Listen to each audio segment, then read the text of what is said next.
Welcome to the state of Ohio. I'm Karen Kassler. Recent polls show the Democratic race for governor is a dead heat between former Consumer Financial Protection Bureau Chief Richard Cordray and former Congressman and Cleveland Mayor Dennis Kucinich. And that's quite a surprise to some who had thought that Cordray would dominate the race and the 8 candidates that were in would drop out. Half did, but 4 remain. And as State House correspondent Joe Ingles reports, the Democratic primary for governor is a lot closer than many expected. The 4 Democrats running for governor have met several times, most recently at a debate in Middletown last week and at the Cleveland.com editorial board 2 weeks ago. And it's evident that right now the contest is between Richard Cordray and Dennis Kucinich. Both have strong resumes, national name recognition, and fundraising muscle. And they're both getting aggressive. You need somebody looking out for your interests and fighting for you, and that's Richard Cordray. Cordray has some big endorsements and a new TV ad touting his experience.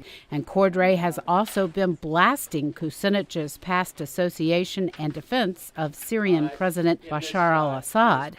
Cordray is hammering Kucinich for taking a $20,000 payment from a pro-Syrian government group.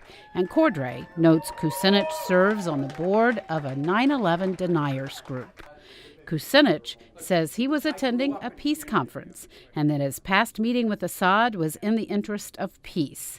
And he says Cordray has launched what he calls the smear attack because Cordray, quote, will do anything to change the subject from his NRA A rating and his support for the assault weapons on the streets of America, unquote. Kucinich has some new weapons, too, including some high-profile endorsements, most notably the endorsement from his hometown newspaper in reliably blue Cleveland. And he got a boost from this positive feature story in the Washington Post. Kucinich has proposed an assault weapons ban and has been hammering Cordray for celebrating the Ohio Supreme Court's decision upholding a state law banning local gun ordinances, which, as Attorney General, he argued for in 2010, and the support he received from gun groups when he ran for re-election that year. Kucinich even appears at debates and events wearing a giant F pen, showing his rating from that gun group. Cordray has released a plan to reduce gun violence and touts his endorsement from the anti-gun group Moms Demand Action for Gun Sense in America, which he showed off in events last week in Ohio with Massachusetts Senator Elizabeth Warren. And former President Barack Obama is backing Cordray, too. Kucinich has received an endorsement from Our Revolution, an organization that backs 2016 Democratic presidential candidate Bernie Sanders and is headed by former state senator Nina Turner. Looking down from here. And he's also getting some star-studded help from popular pop singer Dave Matthews, who is headlining a fundraiser for Kucinich. A former State House political reporter says he finds it interesting that Cordray is facing a strong challenge from Kucinich. When I saw that Dennis Kucinich had entered the primary, I knew that Cordray was in for trouble. I don't know that Dennis can beat him, but Dennis is very inspirational. He inspires loyalty.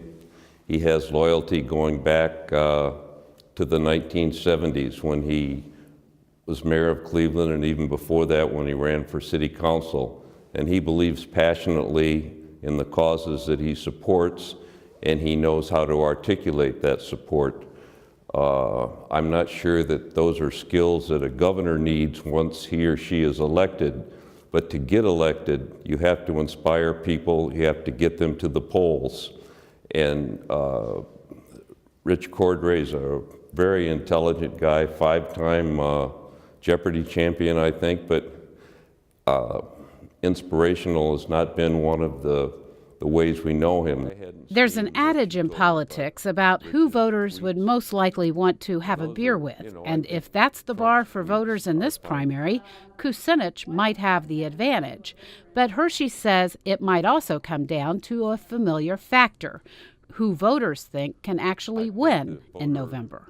A Democratic voter probably should decide which candidate would have the best best chance of beating a Republican. But I don't know about the Democratic constituency. Not sure it's the same as it was 4 or 6 years ago. We saw Bernie Sanders, whose views are very similar to Dennis Kucinich, almost beat Hillary Clinton for the Democratic presidential nomination. So probably if you were a cautious Democrat, you would vote for Cordray and think that he would have the best chance against probably Mike DeWine, maybe Mary Taylor.